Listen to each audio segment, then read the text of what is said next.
Telugu film industry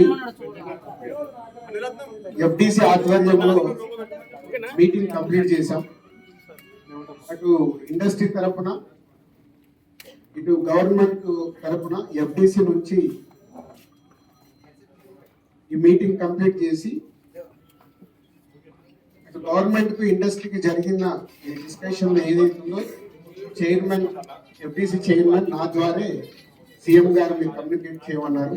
ఎందుకంటే ఇండస్ట్రీలో కూడా one of the important person కాబట్టి బోత్ సైడ్ కమ్యూనికేట్ చేయమన్నారు. సో అందరి తరఫున నేను ఈరోజు జరిగింది మీకు కమ్యూనికేట్ చేస్తున్నాను.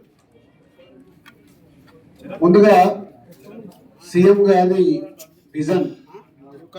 ఈరోజు తెలుగు ఫిలిం ఇండస్ట్రీ అనేది మనందరికీ తెలుసు, ఇండియా లెవెల్లో మన సినిమాలన్నీ అద్భుతంగా పే చేస్తూ ఇవాళ ఇండియా లెవెల్లో మన తెలుగు సినిమాకి ఒక రెస్పెక్ట్, ఒక గౌరవం ప్రేక్షకుల నుంచి అన్ని రకాలుగా మనకు అందుతుంది.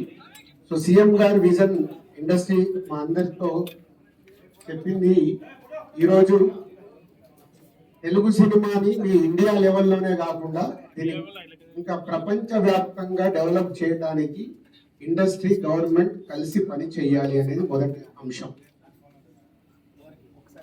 సో దానికి తెలుగు సినిమాకి ఇంత గవర్నమెంట్ తరఫున మాకు రెస్పెక్ట్ రావడము, తెలుగు సినిమాని ప్రపంచవ్యాప్తంగా గ్రో చేయడానికి డెవలప్ చేయడానికి ఇండస్ట్రీ గవర్నమెంట్ కలిసి పనిచేయబోతున్నాయి.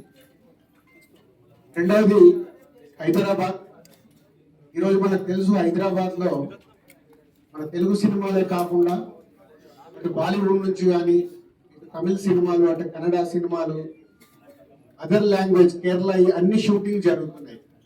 సో సీఎం గారి వ్యూ రెండో పాయింట్ లో హైదరాబాద్ లో ఇండియన్ సినిమాలే కాదు ఇంటర్నేషనల్ హాలీవుడ్ సినిమాలు కూడా షూటింగ్లు జరగటానికి ఇండస్ట్రీ నుంచి మాకు సలహాలు ఇవ్వండి. ఆ రేంజ్ లో హైదరాబాద్ సిటీని ఆ లెవెల్లో పెట్టి వాళ్ళకి కావాల్సిన హాలీవుడ్ వాళ్ళు వచ్చి షూటింగ్ చేసుకోవడానికి కావాల్సినవి కూడా మనం అరేంజ్మెంట్స్ ఏం చేస్తే వాళ్ళు వచ్చి హైదరాబాద్ లో షూటింగ్ చేసి హైదరాబాద్ కి ఒక ప్రత్యేకత ఉండాలి సినిమా దానికి రెండో పాయింట్ చెప్పారు.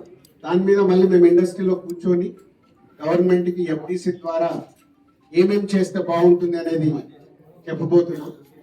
సో ఆ విషయంలో కూడా ఇండస్ట్రీ గవర్నమెంట్ రెండు హైదరాబాద్ ని ఒక ఇంటర్నేషనల్ హబ్ గా, సినిమా ఇండస్ట్రీకి ఒక ఇంటర్నేషనల్ హబ్ గా క్రియేట్ చేయడానికి అడుగులు వేస్తాం.